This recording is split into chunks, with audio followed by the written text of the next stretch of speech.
Əgər bir xanım bir il düzənli cinsel əlaqəyə baxmayaraq hamilə qalmırsa, biz bunu sonsuzluq olaraq adlandırırıq.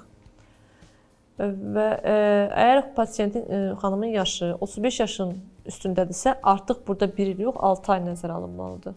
Aha. Bəli, 35 yaş üstü xanımlar üçün sonsuzluq 6 ay nəzərdə tutulur. 35 yaş altı xanımlar üçün 1 il nəzərdə tutulur. 1 il nəzərdə tutulur ki, artıq evlilikdən sonrakı Bəli, bu vədədə etsinlər. hamilelik yoxdursa, həkimə müraciət eləsinlər. Bəli. İlk öncə əlbəttə ki, ilk simptomu siz özünüz dediniz. Sadəcə olaraq hansı zamanlarda sonsuzluq ola bilər, hansı dönəmlərdə sonsuzluq ola bilər? İstərdim buna bir barmaq basaq. Faktorlar deyək, kimlərə Bəli, bağlıdır. bəli.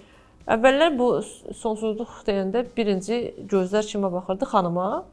Amma indi onu qeyd edim ki, artıq bu 50-50-dir yəni. 50% əgər problem qadındadırsa, 50% kişidədir yəni. Sonsuzluq, bəli, sonsuzluğu yaradan faktorlar tək qadın artıq araşdırılmır.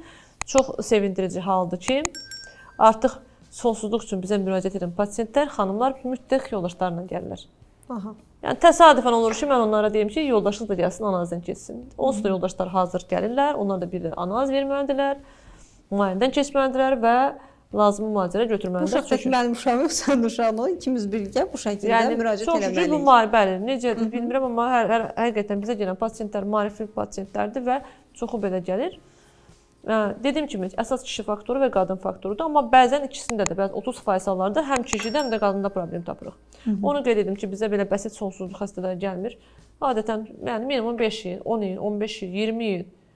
Yəni artıq bu pasientlərdə həm kişi faktoru, həm qadın faktoru plus illərlə müalicə alınmış pasient qrupları gəlir. Aha. Demək ki, nəymiş? Sonsuzluq tək qadınla ilgili deyil. Sonsuzluq həm kişi, həm də qadın ola bilər. Ona görə hər iki pasient eyni dərəcədə dəyərləndirilməlidir.